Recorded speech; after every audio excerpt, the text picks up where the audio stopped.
안녕하세요. 과거에 제가 친하게 지내던 누님이 한 명 있었습니다. 나이차를 무색하게 만들 만큼 미모라던지 누님의 여성스러움이 바깥 동네까지 소문이 나서 유명세를 떨치던 사람이었으니 얼마나 괜찮은 사람인지는 이 정도만 설명해도 충분할 것 같습니다. 저랑은 우연찮게 친해지게 되었고 저도 솔직히 이 누님하고 잘해보고 싶은 흑심이 더 커서 누님하고 자주 만나거나 했지요. 그런데 같이 술 마시다가 한참 분위기가 좋았는데 옆자리에 좀 싸움 좀 안 가닥할 것처럼 보이는 테이블이 있었는데 자꾸 저희 쪽을 흘끗흘끗 쳐다보는 겁니다. 아무래도 누님 정도 되는 미모의 여자가 저랑 있으니 시비를 걸고 싶었던 것 같습니다. 제가 부러웠을 수도 있고 아니면 저 정도면 누님 꼬셔서 자기들이 놀려고 했을 수도 있고 이유는 모르지만 시비가 붙었는데 누님이 정색을 하면서 받아치더니 큰 싸움으로 번지게 되었습니다. 누님이 아무리 운동을 좋아하고 관리가 되었어도 남자를 힘으로 어떻게 이기겠습니까? 결국에 말싸움이 몸싸움으로까지 번지게 되었는데 한 발짝도 물러서지 않고 바락바락 소리 지르며 대들더라고요. 심지어 얼굴을 한 대 맞아서 코피가 흐르고 있는데도 누님은 겁먹지 않고 오히려 더 세게 달려드니 그 남자들도 잘못 걸린 건가 싶어서 뒷걸음질을 치기 시작하다가 그냥 내빼버릴 정도였거든요.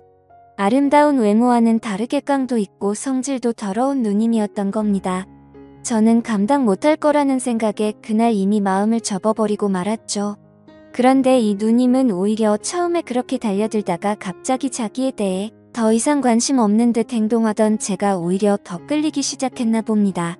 또 괜히 같이 술 마셨다가 시비가 붙으면 어쩌나 싶어서 최대한 피하려고 했는데 결국 이 누님의 집요함이 이겨서 결국 다시 만나게 되었지요. 이 누님이 수련화만큼은 또 끝장나게 마십니다. 저도 어디 가서 주량 예약이 나오면 빼지 않는 사람인데 이 누님하고 마시면 날이 밝을 때까지 계속 마시는 게 기본이었습니다. 자존심 때문에 그런가 적당히 마셔서 기분 좋으면 좋은데 이 누님 성격상 상대방이 술을 뻗는 걸 못 보면 자기가 졌다고 생각하는 것 같더라고요. 그래서 이 누님하고 결국 그렇다 할 추억도 못 만들고 맨날 술 먹다가 둘 다 서로 뻗어버리지를 않으니 그냥 날 밝으면 헤어지고 그런 식의 만남이 잦았습니다. 그렇게 만나면 저는 다음날이 너무 피곤하기도 하고 해서 한동안 이 누님하고 만남을 또 피하게 되었지요. 그러다 우연찮게 오랜만에 누님을 만나게 되었습니다. 저보고 오랜만이라고 잘 지냈냐고 하더라고요. 오랜만에 보는 이 누님의 미모는 안 보는 동안 훨씬 더 무르익어 있는 상황이었습니다. 무더운 여름이 돼서 보니 여름은 여름 나름대로 이 누님의 자신감이 돋보이는 패션 덕분에 시선을 위로 향해야 할지 아래로 향해야 할지 싶더군요. 또 만나자마자 술을 마시기 시작했는데 옛날 이야기하면서 한두 잔 나누다 보니 벌써 새벽 2시가 돼 어차피 이 누님은 술을 더 마셔봐야 취하지 않을 텐데 그게 무슨 의미가 있겠나 싶어서 그냥 제가 술 취한 척하고 일찍 들어가 봐야겠다는 식으로 나왔습니다. 그러면 적어도 제가 술이 안 깨서 피곤할 일은 없을 테니 말입니다. 그런데 누님은 왜 벌써 들어가냐고 하면서 오랜만에 보니까 술이 많이 약해졌다면서 저만큼 술 마시는 사람도 찾기가 힘들다고 정 피곤하면 장소를 바꿔서 마시자고 하더군요. 그러면서 누님이 혼자 사는 원룸에서 더 마시다가 정 힘들면 거기서 자고 가라고 하는 겁니다. 처음엔 더 마셔봤자 끝이 안 날 술자리일 텐데 무슨 의미인가 싶다가 생각해보니까 장소가 누님이 혼자 사는 원룸이라면 이야기가 다르지 않나 싶었지요. 그때부터 자꾸 누님이 입고 나온 민소매티나 짧은 반바지가 계속해서 제 시선에 걸리기 시작하는 겁니다. 그렇게 누님이 사는 집으로 향했죠. 집을 가보니 누님처럼 화려하게 해놓고 살 줄 알았는데 별로 꾸며놓지도 않았더라고요. 군데 치우기 귀찮아서 대충 물건을 쑤셔박아 놓은 곳이 있었지만 그렇다고 정리가 아예 안 되어 있는 건 아니었습니다. 거실 겸 주방에 두 사람이 마주 앉으면 꽉 차는 식탁에서 같이 술을 마시고 있었습니다. 그런데 누님 등 뒤로 누님의 방이 시야 안에 들어왔는데 사람 겨우 하나 누워서 잘 법한 침대가 보이더라고요. 그러다 은근슬쩍 누님을 떠보고 싶어서 곧바로 한마디 던졌습니다. 누님 침대가 작은데 두 사람이 저기 누울 수 있어요? 라고 말이지요.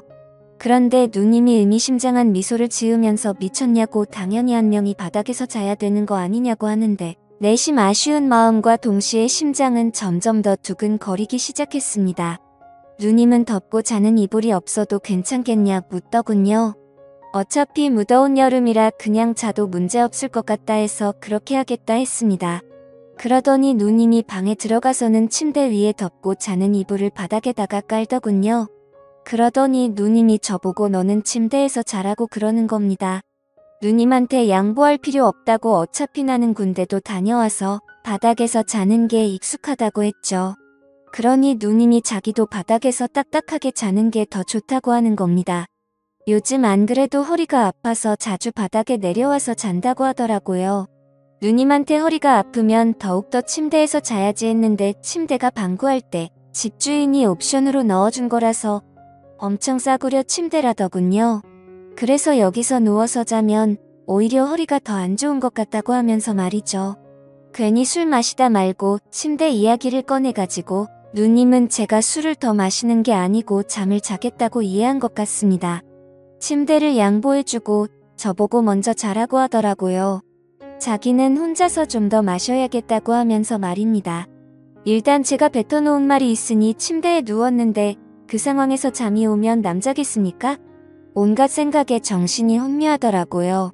머릿속으로 수십 가지 시나리오를 생각하면서 앞으로 일어날 상황에 대해 미리 상상만 펼치고 있는데 정말 1시간 정도는 상상만 했던 것 같습니다.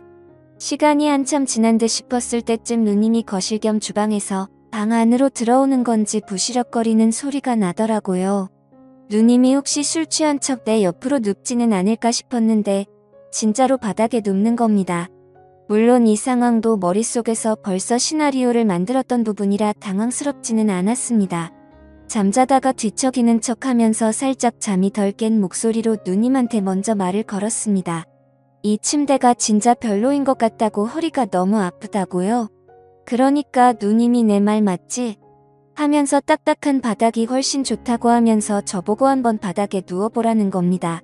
여름이지만 보일러를 켜놔서 바닥이라고 그렇게 차갑지가 않다고 하길래 허리가 뻐근한 척하면서 슬쩍 누님 옆으로 누웠지요. 그런데 누님이 장난기가 발동했는지 제 쪽으로 몸을 빙글 돌리더라고요. 얼굴이 거의 코가 마주 닿을 정도로 가까이 와 있는데 그 순간 정말 숨이 멎어버리는 듯 했습니다. 이 누님을 이렇게 가까이서 본 적이 없었는데 정말 예쁘기는 예쁘더라고요. 그러더니 누님이 그럼 바닥에서 자라고 하더니 자리에서 일어나 침대로 가려고 하는 겁니다. 이 누님이 일부러 나랑 밀당을 하려는 건지 아니면 진짜 아무 생각이 없는데 나 혼자 오바하는 건지 싶더군요. 솔직히 그 상황에서 잠이 더 오겠습니까? 누님은 저를 별로 신경도 안 쓰는 듯 한 5분도 안 돼서 새근새근 숨소리만 들리는 게 그냥 잠에 든 것 같았습니다. 더는 안 되겠다 싶어서 에라 모르겠다 하고 자리에서 일어났습니다. 누님은 세상 모르고 자고 있는데 제가 옆에 누우면 딱 맞겠다 싶을 정도로 침대 한켠에 자리가 남아 있었습니다. 성질 더러운 누님과 솔직히 이 상황까지 올 거라고 생각해 본 적이 없었는데 제가 마음만 먹으면 닿을 자리에 세상 모르고 잠들어 있는 누님을 그냥 두고 볼 수가 없었습니다. 그러다 이 누님 성격을 아는데 괜히 잘못했다가 고소를 당해서 큰 난리가 나는 게 아닌가 싶어서 결국 포기하고 다시 바닥에 누웠지요. 떨림에 오지도 않는 잠을 청하며 뜬 눈으로 버티고 있는데 침대에서 부스럭 소리가 나더니 누님의 목소리가 들렸습니다. 남자가 그렇게 대범함이 없어서 어디서 밥 빌어먹고 살겠냐고 하면서 이젠 자기가 못 참겠다며 바닥으로 내려오더군요. 집에서 같이 술 마시자고 할 때부터 신호를 준 거였는데 왜 이렇게 눈치가 없냐고 타박하더라고요. 결국 누님의 고백 덕분에 서로에게 끌렸다는 사실을 확인하게 되었죠. 사실 얼굴만 예쁘지 성격이 더러워서 안 되겠다 싶었던 누님이었는데 막상 제 팔을 베고 세상 모르고 자고 있는 모습을 보니 다른 여자들과 별반 다를 것도 없고 오히려 미모만 따지자면 훨씬 더 예쁜 사람이었으니 괜히 인생의 승리자가 된 것 같더라고요. 제 예상대로 누님이 주변에 누님하고 어떻게 해보려는 남자들이 많은데 오히려 제가 그때 일찍 누님에 대한 마음을 접어서 그게 의외로 누님한테는 자존심이 상하는 일이었나 봅니다. 그래서 누님도 은근히 계속 제가 누님을 좋아하도록 마음을 돌리고 싶었던 것이었고 그러다 이런 기회까지 생기게 된 거죠.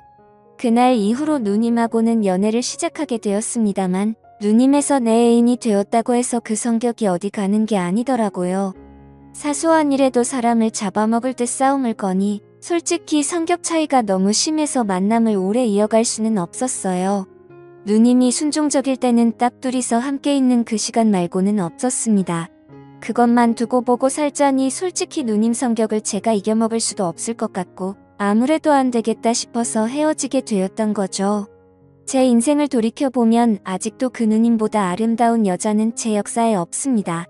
누님하고 데이트 다닐 때도 기고만장해져서 어깨에 힘 좀 주고 다녔는데 그런 부분이 못내 아쉽기는 하더군요.